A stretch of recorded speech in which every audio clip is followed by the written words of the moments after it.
Hello guys, कैसे हो आप सभी। Welcome back RJN bankers. बात करते हैं एसबीआई पीओ के बारे में, क्योंकि आज रिज़ल्ट तो आ चुका है और जो कट ऑफ आई है वो तो अनएक्सपेक्टेड ही आई है। मतलब एसबीआई पीओ की जो इस बार की कट ऑफ है ना, उसको देखते हुए मुझे भी एक बार लग रहा है कि भाई ये क्या कट ऑफ आई है। मतलब इतनी भी कोई कट ऑफ जाती है क्या, वो भी सिर्फ 600 वैकेंसी में यार।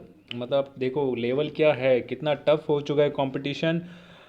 और अब अगर जिस किसी को लग रहा है कि एसबीआई पीओ भी चला गया, आईबीपीएस पीओ का भी एग्ज़ाम हो गया, प्रीलिम्स में भी चांस नहीं है, तो चुपचाप ना भाई सीधा बोलो आरआरबी पीओ में लग जाओ, क्योंकि आरआरबी पीओ में अच्छी खासी वैकेंसीज हैं। अच्छे से स्टेट से पढ़ो, तरीके से पढ़ाई करो, तरीके से प्रिपरेशन करो, हो भी जाएगा, ऐसा नहीं है कि नहीं होगा। कट ऑफ के बारे में मैं बात करूँ और आपको बताता हूँ क्या क्या कट ऑफ रही है। देखो, सबसे पहले एससी कैटेगरी के अंदर 59.25, यानी कि एससी की कट ऑफ भी 59.25 है। एसटी की कट ऑफ है 51.50 और ओबीसी की तो 65.5 कट ऑफ है। मतलब आप देख लो कि क्या हालत होने वाली है। मार्केट में कितना टफ कंपटीशन है, कितने लोग पढ़ रहे हैं, उसका कोई मतलब एक वो सानी नहीं है। EWS के अंदर 64.5 और जनरल की यहाँ पे 66.75। ठीक है। और LD की है 54.5, VI की है 52.75, HI की 36.5 और D&E की है 35.5। मतलब इस कैटेगरी के अंदर तो नॉर्मल लोग आएंगे नहीं, जो भी इस कैटेगरी के पर्टिकुलर जो लोग हैं वही है।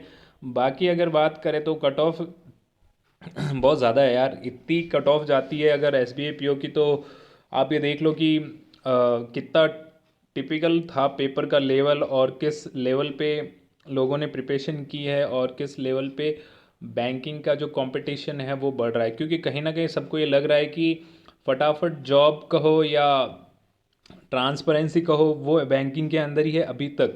क्योंकि ऑप्शंस ज़्यादा है लोगों के पास, आप मल्टीपल एग्ज़ाम देते हो, आपकी प्रिपरेशन एक अच्छी होती जाती है। दो दो तीन तीन साल से लोग लगे हुए हैं, उनको अपने लूप होल्स पता है कि एग्ज़ाम को कैसे क्लियर करना है। इसी वजह से कहीं ना कहीं कट ऑफ इतनी हाई जा रही है।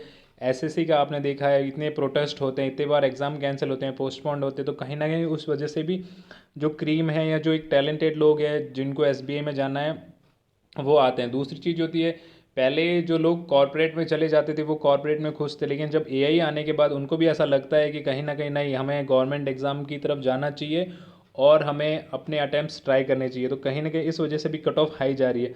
तो जिस किसी को भी लगता है ना कि भाई हमारा आईबीपीएस का एग्ज़ाम इससे भी कम है, क्योंकि वैकेंसी ज़्यादा होने का मतलब ये नहीं है कि भाई कट ऑफ कम, बहुत कम चली जाएगी। हाँ ठीक है, यहाँ से 5 नंबर का आप कम मान के चल सकते हो, बट कंपटीशन भी उसी लेवल पे होगा, मल्टीपल लोग उसी लेवल पे लिए जाएंगे। ठीक है।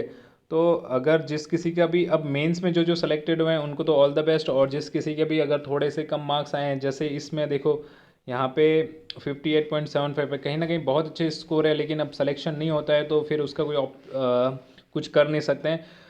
अभी के लिए बात इतनी है कि नहीं, हाँ सिलेक्शन नहीं हुआ और मेंस का रिजल्ट आ चुका है, तो जिस जिसको देखना है वो देख लो, जिस जिसको कट ऑफ देखनी है वो देख लो।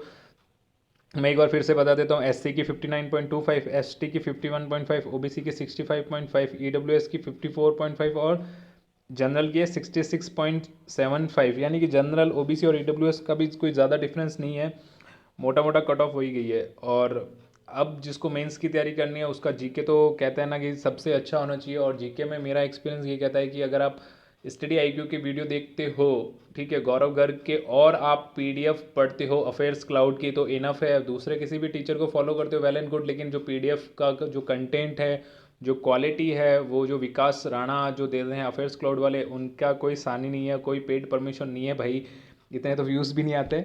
बट एक अलग बात है, लेकिन सीधी सी बात है, क्योंकि मैंने जो फॉलो किए हैं चीज़ें उन्हीं से मैं बता रहा हूँ कि मैंने अफेयर्स क्लाउड को आंख बंद करके मैं भाई मंथली पीडीएफ्स निकालता था, पूरी क्वेश्चन एंड आंसर की, कंटेंट की। मतलब जीके को इतने अच्छे से पढ़ता था ना, मेरा ऐसा फिक्स था कि भाई मैं न्यूज़पेपर नहीं पढ़ूंगा, कुछ और नहीं पढ़ूंगा, मैं सिर्फ जीके ही पढ़ूंगा और अफेयर्स क्लाउड की पीडीएफ ही पढ़ूंगा। मैं डेली प्रिंट आउट निकालता था 20-20 30-30 रुपए के, कोई चाहे सुट्टा उट्टा कुछ नहीं, बस ओनली जीके निकालना है और उसी को पढ़ना है। महीने के अगर 600-700 भी जीके में जा रहे हैं तो वो वर्थ इट थे। End of the day result आया तो वो सारी एक ही सैलरी के अंदर, जितना मतलब सैलरी तो छोड़ो भाई, अलाउंसेस के अंदर ही सारा पैसा रिकवर हो गया जो भी जीके पे खर्च किया था।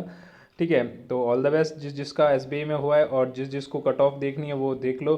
और आगे अब आरआरबी पीओ क्लर्क अभी हाथ में, आईबीपीएस पीओ हो चुका है, तो अभी आरआरबी ही आपके पास एक ऑप्शन है कि अगर RPO बनना है तो आप RRB जाओ, बाकी LIC AAO तो है लाइन अप है, लेकिन उसके मतलब सबसे अच्छी बात ये कि आपके पास इतने सारे ऑप्शंस है कि अगर आप एक तरीके से भी पढ़ते जाते हो तो अगर कहीं ना कहीं लास्ट तक आपकी जॉब सिक्योरिटी या जॉब श्योरिटी में आप ग्लिच करोगे, जैसे SBI PO में नहीं हुआ, फिर मान लो किसी का IBPS PO में हो जाता है, फिर वो मेंस देता है, उसकी जो मेंस की प्रिपरेशन है वो वापस LIC AAO में काम आ जाएगी, वही वापस RRB PO के मेंस में काम आ जाएगी।